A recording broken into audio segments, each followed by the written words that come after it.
What happened with gold and silver prices today very well could be just the beginning of what is to come, and it may not be a bad thing either. We'll discuss what happened in the markets today and what we should look out for in the future as we explore.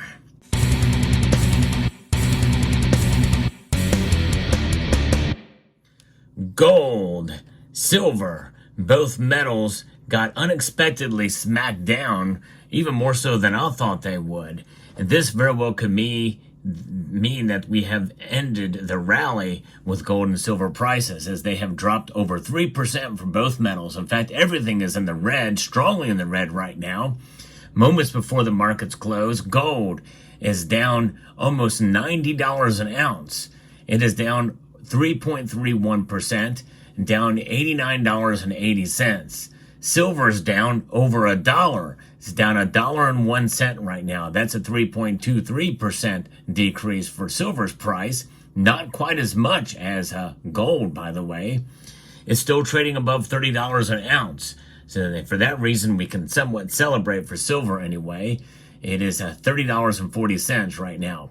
Platinum got hit over 2.8%, and palladium took the worst hit today. It's down $35 today, now back below $1,000 an ounce. So what's behind the drop in gold and silver prices today? This smackdown, which, by the way, provides an opportunity. If you're in the mood to buy when the prices are low, check out my friends over at summitmetals.com. There's a lot of different sales and specials going on over there, especially as we head into the Black Friday weekend. Yes, indeed. It's a good time to buy. summitmetals.com. And I think that a lot of this movement in price very well could continue through the end of the year. In other words, the current bull market for this year very well may be ending. And this is due to, well, de-escalating geopolitical tension in the Middle East. But they're forgetting about Ukraine and Russia right now. And I think, in a sense, maybe what's going on in Ukraine and Russia may have sort of plateaued here. There's not much, and a lot of the activity has been kind of in the Kursk region, which there has been incursions already by Ukrainians, but now missiles have been launched there. But who knows what could come out from on top of this. Now, that could move the markets in an opposite direction. As we head into the holidays, and for all intents and purposes, things are kind of at a stalemate in Ukraine and Russia. And I think that's one of the reasons why, they're just kind of settling in. But what's going on in the Middle East is something altogether different, and the markets are reacting to that, according to Bloomberg here.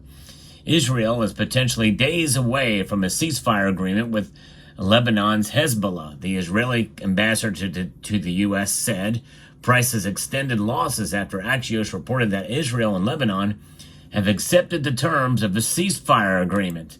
The parties haven't yet announced an agreement yet, though. And when you think about it, what other choice do they have? Most all of their leaders are dead. Every time they replace a leader, Israel just wipes them out. And so we kind of knew this was coming, but it was rather a big shock to the markets notwithstanding. And this tends to be very positive, a risk-gold relationship. So when risk drops, so does gold, according to Bart Malik, global head of commodity strategies at TD Securities. Bullion tumbles as much as 3.7% earlier in the day, and now this is the biggest intraday decline since June the 7th. Traders are unwinding positions built last week amid rising geopolitical tensions, which helped the metal register the biggest weekly rally in 20 months. Yes, indeed. So it is something. In fact, the high for gold today was $2,721.70, and the low was $2,614.70. We very well could touch into the $2,500 range again for gold. Silver, if we have another day like today, well, it's back below $30 again. For sure, that could happen tomorrow. I would not be surprised if some of these, especially if there's an official announcement. While safe haven buying on escalating war jitters in the Russia-Ukraine war in the Middle East has been a constant support for gold prices this year, investors are focusing more on where the Fed's easing policy may go against the backdrop of resilient economic data. Swap traders see a slightly more than even chance that the U.S. Central Bank will cut interest rate next month, while hedge funds slash their bullish bets on gold before a flare-up in the Ukraine war that we saw last week.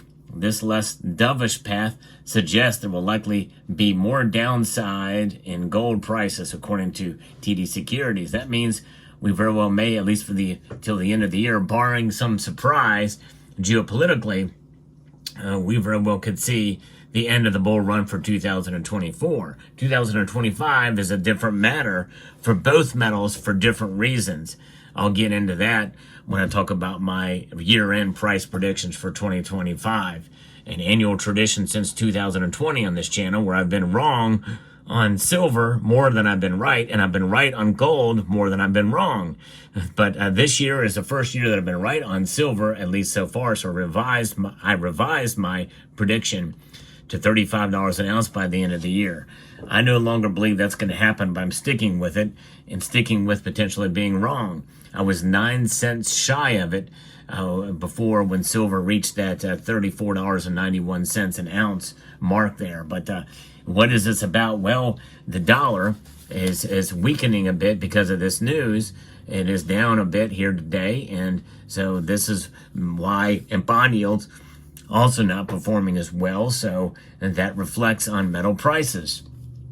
A slew of data this week may yield clues on the Fed's likely rate path. I still think they're going to lower to a quarter point, and in reality they probably shouldn't, but nonetheless, we'll see what happens. Includes one of the data that is going to be released is going to be minutes of the central bank's November meeting, consumer confidence and personal consumption expenditure data, the monetary authority's preferred gauge of inflation. Traders were also digesting President-elect Donald Trump's pick of Scott Bassett for Treasury Secretary. The pick is seen as a measured choice that would inject more stability into the U.S. economy and financial markets. The hedge fund manager's nomination has eased concerns over the incoming president's inflationary agenda, which could reduce gold's allure as a hedge against price rises. The Bassett news is a possible driver of gold's drop on Monday, along with profit-taking following last week's rally, according to UBS Group AG commodity analyst Giovanni Stanovo. Some market participants see him as less negative for trade war, considering his comments on a phased approach for implementing tariffs. Gold has climbed more than 25% this year, supported by central bank purchases, which that's not really slowing down, except for maybe a few exceptions, and the Fed's pivot to cut rates. Most banks remain positive on the outlook, with Goldman Sachs Group and UBS seeing further gains next year, and I'm one of those that believes it's going to go up next year, and I think silver too. Prices continue to reflect the interplay between geopolitical risk and a less dovish outlook by the Federal Reserve. According to Jun Rong Yip, a financial strategist with IG Asia PTE, any upside inflation surprises could further sway bets towards a potential rate hold in December, with any prospects of a slower pace of rate cuts likely to offer some resistance for gold prices. And, the thing is that moves like today are very radical, quick, knee-jerk reaction to the geopolitical news, and which is seemingly positive. But, that's just it. Knee-jerk is the key word here. Usually those things take another turn, and it will consolidate, which means that likely we'll see them consolidate back up again. And who knows, that consolidation very well could see silver maybe trading around $31 an ounce, and gold normalizing around $2,700 and $25 an ounce. I would not be surprised to see some consolidation happening, but with these moves like this. But we may see another day like today, and it really all depends on what the prospects are for a rate cut, and if they hold rates steady. Well, watch out. Gold and silver are going to get pummeled again, especially considering that it's about a 50-50 chance. In fact, I'm really curious because this thing seems to change even intraday to see what the Fed Watch tool has to say about this. that right now it's leaning heavier on the rate cut side of about a quarter point. 55.9% now believe that the Federal Reserve is going to cut rates by a quarter point on December the 18th, whereas 44.1% feel that the Federal Reserve will leave rates unchanged. We'll see how it plays out. It's fascinating indeed, and it is a make or break on what the Fed does. We're going to keep an eye on it, but until then, today's and a day like today, well, this is the time. If you have any extra dry powder, so to speak, well, it may be a good time to make a purchase if you can afford to do so. Whether at your local coin shop or from an online bullion dealer, finding the best prices out there. Summit Metals has some really good deals, so make sure to check them out. But nonetheless, it's fascinating to see what the markets, how they react and how quickly they can react to such news as this. Let me know what your thoughts are down in the comment section below. I hope you found this video informative, insightful, and educational. I do post daily videos on gold and silver news and all kinds of different things. So if you enjoy what I do here, I hope you will consider sharing this video and pressing that like button down below.